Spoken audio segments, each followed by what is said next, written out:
Welcome to Samba Samba. Enjoy the video. In this video, I will show how to change Acura TL key battery, updated. Start by removing the mechanical key and locating the small release notch on the fob.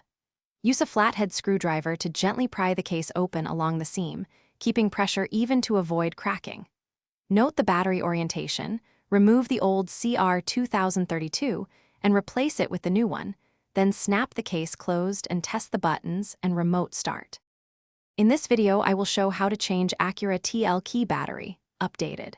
Press the small release to extract the mechanical key, then insert a flathead into the notch and twist gently to separate the case halves. Remove the old CR2032 using tweezers or a fingernail, note the plus side facing up, and seat the new battery securely.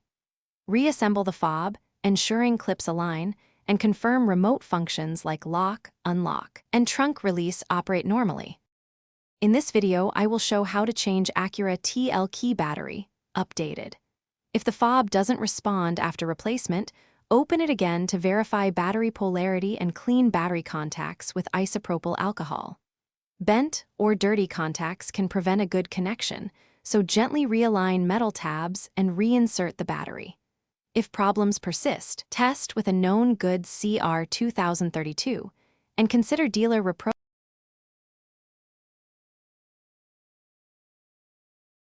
Thanks for watching. Consider subscribing if we helped you.